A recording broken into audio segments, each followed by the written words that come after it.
1993ஆம் வருடம் வந்த படம் சிண்ட்லர் லிஸ்ட் அப்படின்னு சொல்லிட்டு ஸ்டீவன் ஸ்பீல்பர்க் எடுத்தாரு. இந்த கதைக்களம் பார்த்தீங்கன்னா, முதல் உலக யுத்தத்துக்கு அப்புறம் போலாண்ட்ல நாசி ராணுவம், ஹிட்லரோட நாசி ராணுவம் ஒரு பகுதிய புடிச்சுக்கிறாங்க. அங்க இருக்கிற யூத மக்கள, ஜூஸ வந்து படுகொலை பண்றாங்க. எப்படின்னா, ரொம்ப ஆர்கனைஸ்டா பிளான் பண்ணி ஒவ்வொருத்தரையா கொலை பண்றாங்க.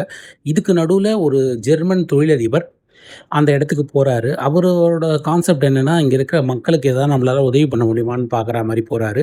அப்போ பர்ட்டிகுலரா இந்த படம் ஃபுல்லாவே பிளாக் அண்ட் ஒயிட் தான். ஒரே ஒரு சீன்ல ஒரு குழந்தை மட்டும் ரெட் கலர் கோட்டுட்டு போட்டுட்டு வரும். அத இவரு கவனிக்கிறாரு. படத்துல ஒரு 1 ஹவர் கதைக்களத்துக்கு அப்புறம் ஒரு பிணங்களெல்லாம் அதிக எரிக்கிறாங்க. அந்த இடத்துல இவரு அங்க போம்போது அந்த குழந்தைய நோட் பண்றாரு. நெறைய பிணங்கள எடுத்துன்னு வந்து எரிக்கும்போது, இந்த குழந்தையோட பிணமும் அங்க வருது. ஸோ அப்பதான் அவரு ரொம்ப எமோஷனலா அது கூட அட்டாச் ஆகுறாரு. நம்ம எப்படியாவது இந்த மக்கள காப்பாத்தணும்னு சொல்லிட்டு, இவங்க எல்லாருக்கும் ஒரு லிஸ்ட் போடுறாரு. அதுதான் சிண்ட்லர் லிஸ்ட். இந்த லிஸ்ட் பிரகாரம் பார்த்தீங்கன்னா, இவங்க எல்லாரையுமே இவரோட ஃபேக்டரிக்கு வேலைக்கு வேணும் அப்படின்னு சொல்லி, அங்க இருக்கிற ஜெர்மன் ராணுவ நாசி ஹிட்லர் படைக்கு வந்து நெறைய பணங்கள் லஞ்சம் குடுத்து, இவங்க எல்லாரையுமே காப்பாத்த முடியாது. முடிஞ்ச அளவுக்கு இவர் ஒரு லிஸ்ட் ரெடி பண்ணி ஒரு 1200லேருந்து 900 பேர வந்து காப்பாத்தி, ஒரு ட்ரெயின்ல ஏத்தி இவரோட ஃபேக்டரிக்கு அனுப்பிச்சு வைக்கிறாரு. அதுக்குள்ள ரஷ்யாவும் ஹிட்லர தோற்கடிச்சிடுறாங்க. ஜெர்மனி சரண்டர் ஆயிடுது. ஸோ இவரு வந்து இது வாழ்க்கையிலே உண்மையிலேயே நடந்த படம்.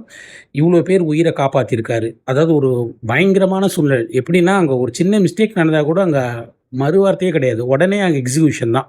உடனே கொலை பண்றாங்க. இது வந்து உண்மையிலேயே நடந்திருக்கு. இந்த மாரி ஒரு விஷயம். இத வச்சு படம் எடுத்திருக்காங்க. ரொம்ப நல்லா இருக்கு. எவ்ளோ ஸ்ட்ராங்கான ஆளையும் கண் கலங்க வச்சுரும். அந்த மாரியான ஒரு படம். நெறைய ஆஸ்கார் ஜெயிச்சிருக்கு. இந்த படம் வந்து full and full black and white தான். லாஸ்ட்ல ஒரு சீன் மட்டும் கலர்ல வரும். அந்த ஒரிஜினல் சிண்ட்லர், ஆலிவர் சிண்ட்லரோட சமாதிக்கு யூத மக்கள் வந்து கல்லு வச்சு அவருக்கு நன்றி தெரிவிப்பாங்க. அந்த சீன் கலர்ல வரும். ட்ரை பண்ணி பாருங்க. நல்லாருக்கு.